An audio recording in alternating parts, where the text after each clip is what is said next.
लड़कों के पास फ्रीडम है, राइट टू फ्रीडम है, लड़कियों के पास राइट टू फ्रीडम नहीं है। मैं अभी उस समय लड़कों से पूछा था कि कौन ऐसा लड़का है जो मानता है कि लड़कों के पास राइट टू फ्रीडम है, क्योंकि उस समय किसी लड़के ने हाथ नहीं उठाया है। किसी के पास राइट टू फ्रीडम? आप लोगों से कहा जा रहा है कि आपको बाहर जाने की आजादी है क्या? नहीं है।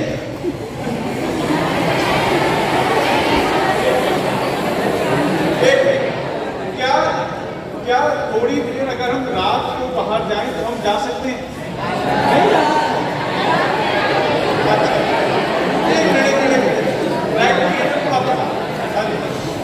बाहर जाने के अलावा और कोई ऐसी फ्रीडम जो लड़कों के पास है, लड़कियों के पास, समानता बच्चों के पास है? फ्रीडम है। सोचने की फ्रीडम है हमारे पास, सबके पास है।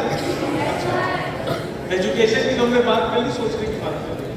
इमोशंस एक्सप्रेस करने की फ्रीडम है कितनों के पास? एक मिनट, कितनों के पास इमोशंस एक्सप्रेस करने की फ्रीडम है? ठीक। अब इधर से कितनों के पास इमोशंस एक्सप्रेस करने की फ्रीडम है? एक भी हाथ नहीं उठा रहा। उनके दिल में जो है किसी को नहीं कह रहे, ना कह सकते, क्योंकि उनका ऐसा मानना है।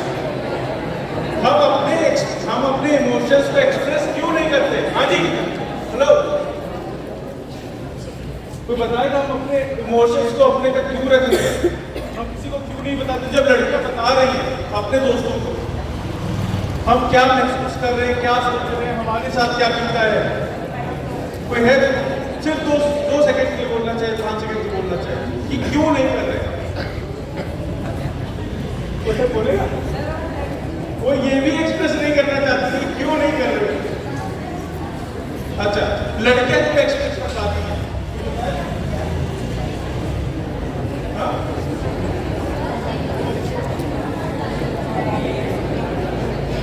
अच्छे से समझ जाती है लड़कियां, समझती है इसलिए।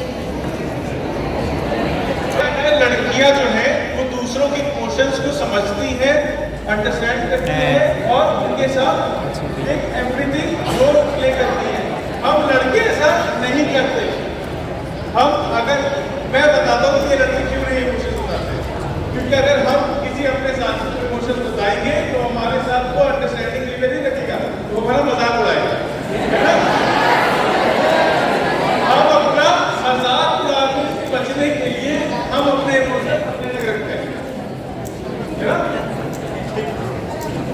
अब राइट टू फ्रीडम से बाहर निकल के हम पहले जो मूल क्वेश्चन था, चाइल्ड राइट्स, बाल अधिकार से हम क्या समझते हैं? पहले तो इन दो शब्दों को हम तोड़ देते हैं। पहला शब्द क्या है? बाल माने बच्चा, बालक नहीं, बालिका भी इंक्लूडेड है कि नहीं है? तो अगर मैं आपसे कहूं कि ये एक व्यक्ति जो आपके सामने है ये बालक है कि नहीं है, ये आप कैसे बताने वाले हैं?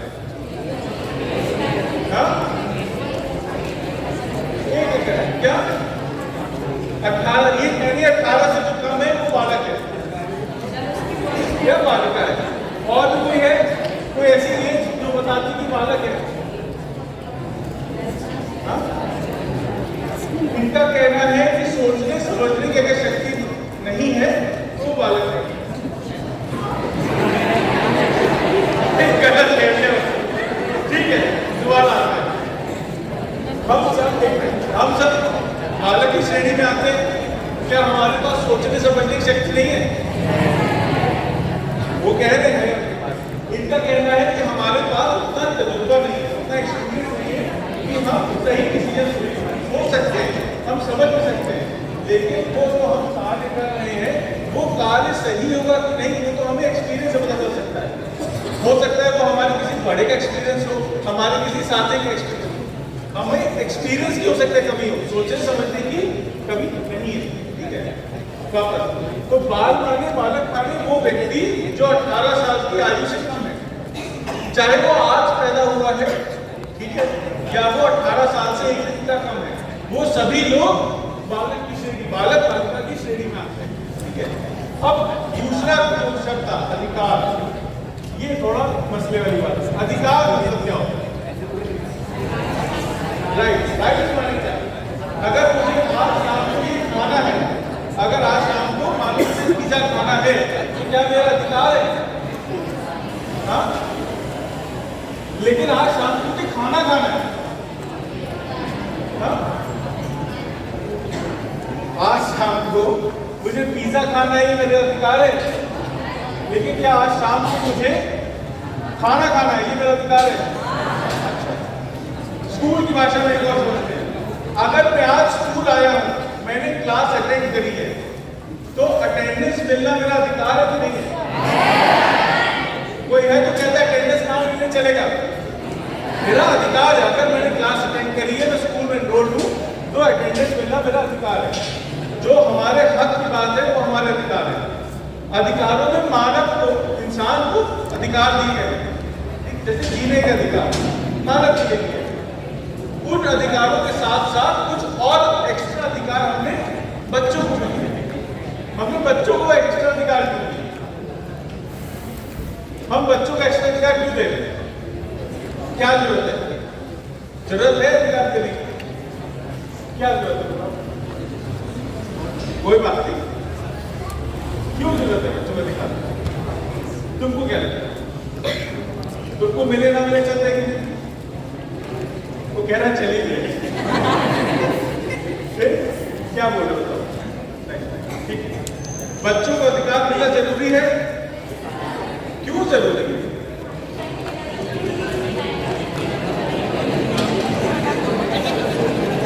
बिल्कुल, मैडम का कहना है कि अगर हमें आज आप अधिकार दोगे तो हम आपका कल का भविष्य अच्छा करेंगे, है ना?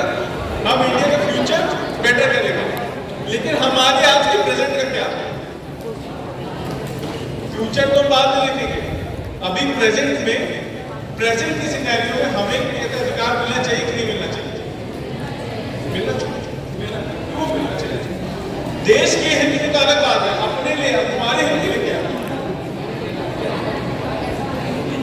बच्चे नादान होते हैं, हम उन अधिकारों को जो बच्चों को देते हैं उनसे बच्चों का विकास होता है। अगर हम बच्चों को अधिकार नहीं देंगे तो विकास में रोक लगाएगा।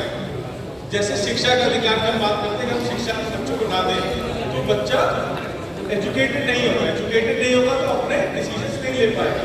ठीक है, चाहे वो कैसा भी डिसीजन हो, किसी से तो शादी करनी है, क्या काम करना है, क्या रोजगार करना है, अपना परिवार आगे कैसे चलाना है, अपने देश को आगे कैसे बढ़ाना है, वो डिसीजन वो नहीं ले पाएगा। तो हक की बात होती है, बालकों के अधिकार की बात होती है। ये बालकों के अधिकार हमें देता कौन है? कॉन्स्टिट्यूशन देता है। बिल्कुल, हमें कॉन्स्टिट्यूशन बच्चों का अधिकार देता है। इधर हम लोग को मन नहीं है। हाँ, कॉन्स्टिट्यूशन में कौन कौन से अधिकार देता है? उमंग का कार्यक्रम कब से चल रहा है, आपको कितना आइडिया होगा? कॉन्स्टिट्यूशन कौन कौन से अधिकार देता है? राइट टू एजुकेशन और राइट टू फ्रीडम। किस चीज की फ्रीडम?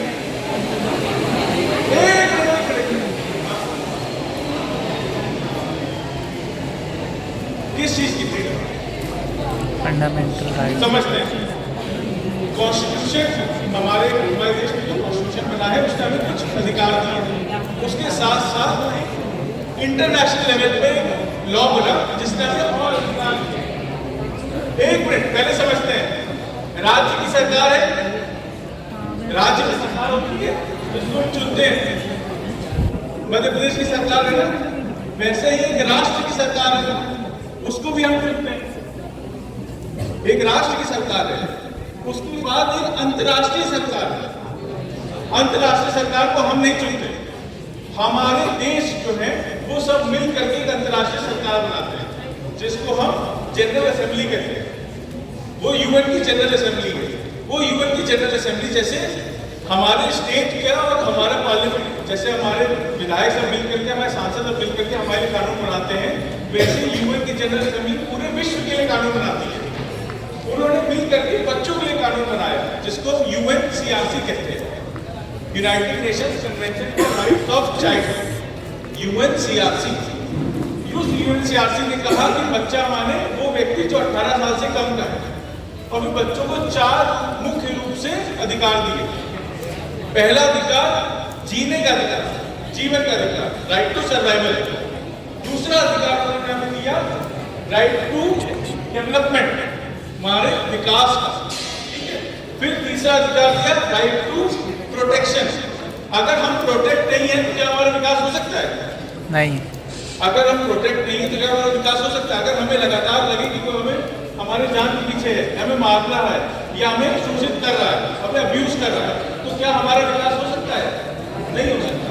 तो जीना है, विकास करना है, विकास एक सुरक्षित वातावरण में होना है। और उसके साथ साथ एक चौथा राइट दिया जो कम इस्तेमाल होता है, राइट टू पार्टिसिपेशन, मतलब सहभागिता का अधिकार। पार्टिसिपेट करने से मतलब क्या होता है?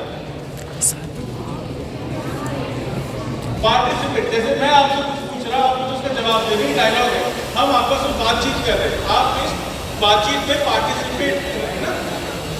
अगर ये समझो तो पार्टिसिपेशन माने क्या? बच्चों को किस चीज में पार्टिसिपेट करने का अधिकार दिया जा रहा है? खेल में, किस चीज में?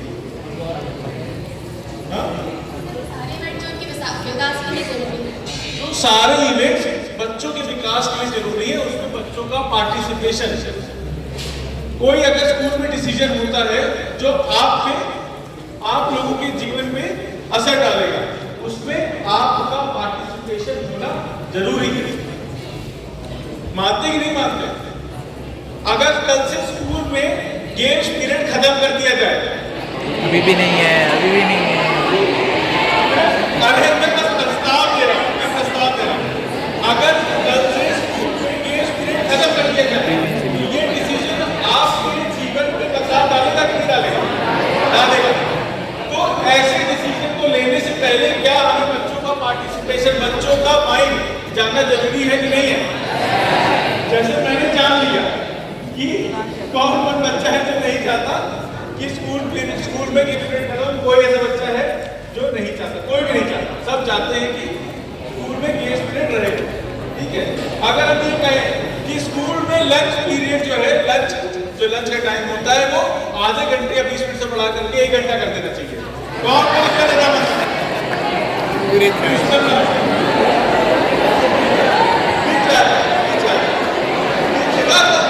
ठीक है, जैसे कि हमारे स्कूल की जीवन है वैसे ही हमारा पारिवारिक जीवन है, ठीक है, वैसे ही हमारा पारिवारिक जीवन है। उस पारिवारिक जीवन में भी हमारा जो परिवार हमसे जुड़े हुए फैसले लेता है, तो उसमें हमें पार्टिसिपेट कराना चाहिए। सुनिए, पार्टिसिपेशन का ये मतलब नहीं कि जो मैं कह रहा हूँ उसको लागू किया जाना चाहिए। पार्टिसिपेशन का ये मतलब है कि जो मैं कह रहा हूँ उसको भी कंसीडर किया जाना चाहिए। जब डिसीजन मेकिंग हो तो मेरे भी बात को कंसीडर करो। ये नहीं कि मैंने जो कह दिया उसको वही थोपा जाएगा कि मैं बच्चा हूँ, मेरे को राइट टू पार्टिसिपेशन है, राइट टू डिसीजन नहीं, तो मेरी बातों को भी सुना जाना चाहिए, ठीक है। अब कौन से राइट सेक्सुअल ऑफेंस देख लेगा तो आएगी।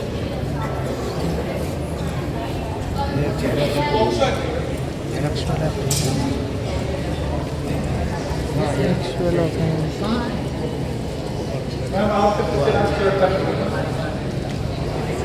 पॉक्सो एक्ट हमारी सेक्सुअल राइट्स को प्रोटेक्ट करता है। पॉक्सो एक्ट का खेलने कूदने और पढ़ने से कोई लेना देना नहीं है। जो बच्ची ने कहा पॉक्सो एक्ट हमें प्रोटेक्ट करता है। अगर वो हमें प्रोटेक्ट कर रहा है, मेरी सेक्सुअल राइट्स को प्रोटेक्ट कर रहा है, तो वो कौन सी राइट में जाएगा? वो डेवलपमेंट में जाएगा, हमारे सर्वाइवल में जाएगा, प्रोटेक्शन में जाएगा, पार्टिसिपेशन में जाएगा? प्रोटेक्शन में जाएगा, ठीक है। अगर मैं कहूँ कि जो चाइल्ड लेबर का एक्ट है वो कौन सी इसमें जाएगा? राइट में कौन सी कैटेगरी में? डेवलपमेंट। क्यों? वो हमें पढ़ने नहीं देता, हमें पढ़ने से रोकता है, तो मेरे विकास में वो बाधा है, इसलिए वो डेवलपमेंट में जाएगा, डेवलपमेंट में जाएगा। चाइल्ड मैरिज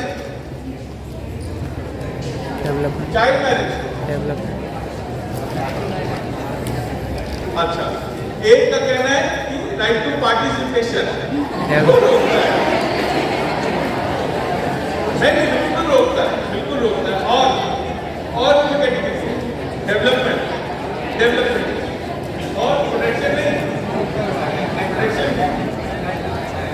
अच्छा, जब हम भ्रूण हत्या की बात करते हैं, भ्रूण हत्या जैसा कानून कौन सी राइट को प्रोटेक्ट करता है? अच्छा, चाइल्ड मैरिज में उन्होंने कहा कि राइट टू पार्टिसिपेशन को रोकता है। ऐसा क्यों है? मैं उनकी बात से सहमत हूँ कि जो चाइल्ड राइट्स का जो कानून है वो हमारी पार्टिसिपेशन की राइट को प्रोटेक्ट करने के लिए। कैसे?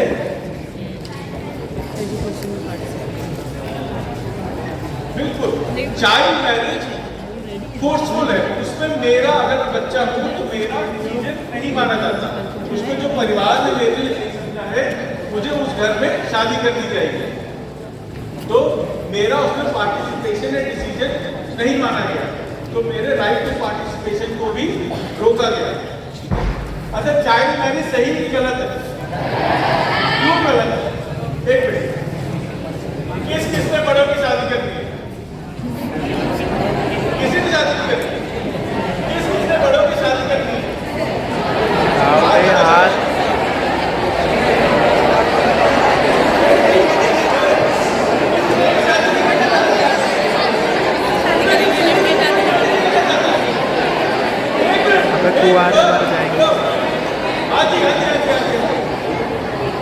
लड़कियों में से 90% लोग शादी नहीं करना चाहते हैं और आप लोग हाथ रखा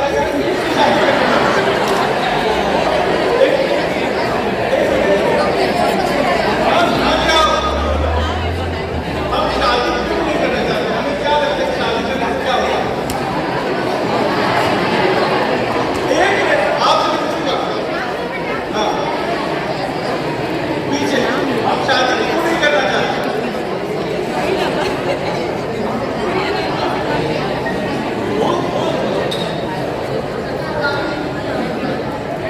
अच्छा, अपने घर वालों से दूर जाना पड़ेगा। और सर, शादी नहीं करना चाहते, क्योंकि ऐसा लगता है कि मदद करना पड़ेगा। मेरी जिम्मेदारियां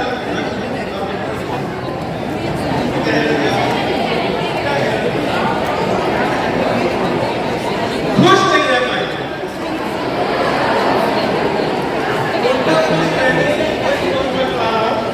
कि वो अगर शादी करेंगे तो जीवन के जो डिसीजन है उनको पसंद ना पड़े चुनने का अधिकार शादी के बाद, शादी होने के बाद हम कुछ नहीं कर सकते, या हम अपना डिसीजन नहीं ले सकते, या हम अपने घर से दूर जाएंगे तो हम रिस्पॉन्सिबिलिटी नहीं लेना चाहते। अगर हम बड़े होते हैं, हेलो, सामने वाले हमें 3 बात कह रहे हैं। पहली बात कि जब शादी होती है तो हम खुश नहीं रह सकते, दूसरी बात हम पे जिम्मेदारियां आती हैं, तीसरी बात हम अपने घर वालों से दूर जाते हैं। ठीक है, अब ये आपकी और हम सब की ये जिम्मेदारी कि जब आपकी कल शादी हो तो आप इन तीनों बातों का ध्यान रखें कि जो आपका साथी है या जो आने वाला साथी बने वो इन 3 चीजों से परेशान ना हो। ठीक है, माइक। अच्छा, जिनको देखरेख और संरक्षण की आवश्यकता है, मतलब वो need and care and protection के बच्चे हैं, ऐसा कौन सा बच्चा है जिसको देखरेख और संरक्षण की आवश्यकता हो सकती है? ऐसा कौन सा बालक है? क्या आप लोगों को देखरेख और संरक्षण की आवश्यकता है? नहीं है। ऐसा कौन सा बच्चा हो सकता है जिसको देखरेख और संरक्षण की आवश्यकता है? अच्छा, जो बच्चे डिसेबल्ड है, उनका कहना है कि बच्चे डिसेबल्ड हैं, उनको देखरेख और संरक्षण की आवश्यकता है, बिल्कुल है। और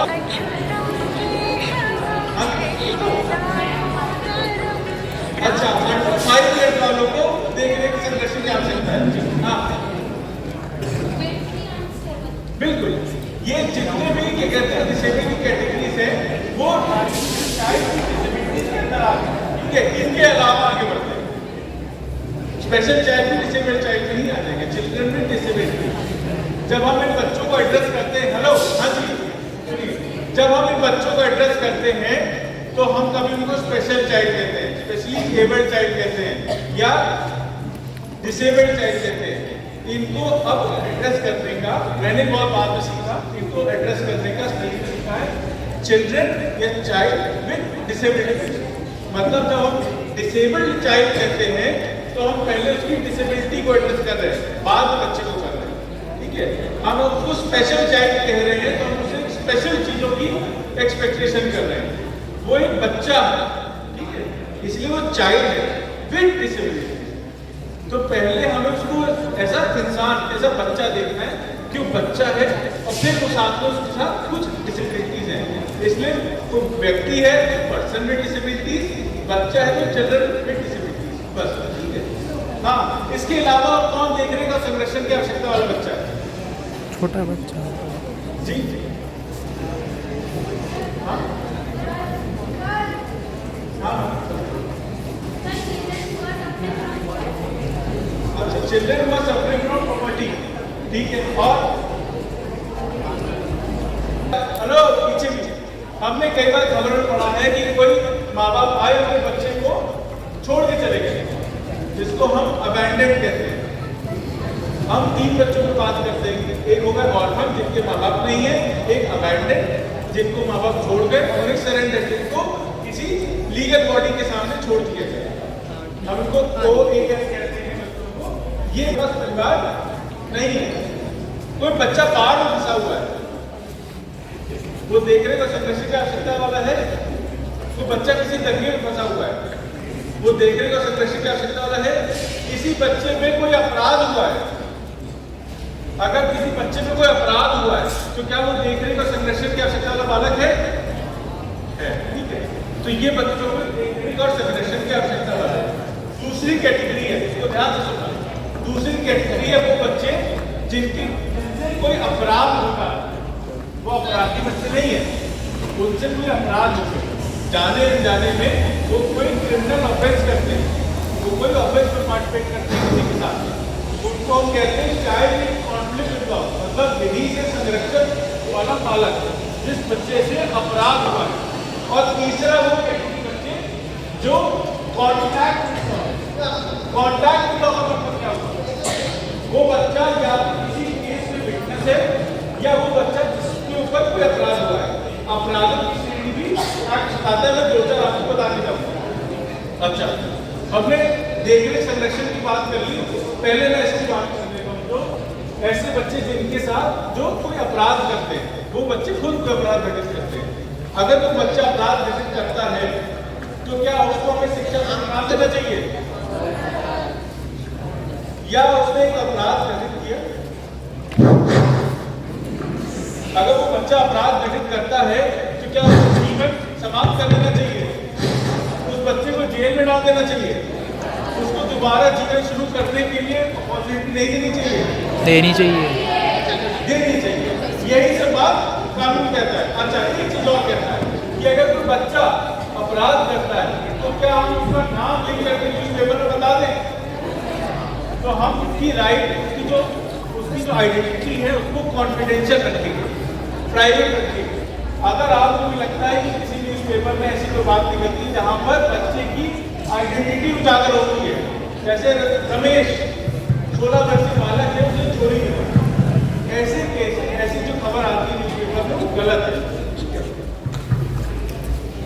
लास्ट क्या कहते हैं, बता देते हैं बच्चों के ऊपर जो अपराध होते हैं, तो एक सेक्सुअल ऑफेंस का अपराध होता है, वो सब पॉक्सो में मैडम को बताने वाली है। इसके अलावा वो बच्चा जिसके हम क्या कहते हैं मारपीट करते हैं, जिसको हम क्रुएल्टी कहते हैं। बस ये बात ध्यान रखिए, क्रुएल्टी को पनिश करता है, ऑफेंस मारता है। कोई भी व्यक्ति किसी बच्चे के ऊपर क्रुएल्टी नहीं कर सकता।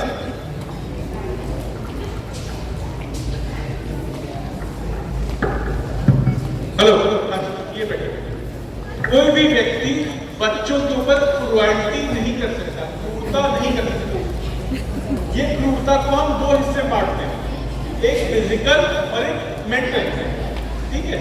फिजिकल क्रूरता कि हमने बच्चे को उठाया, उसको मारना शुरू कर दिया, ये अपराध है, ठीक है।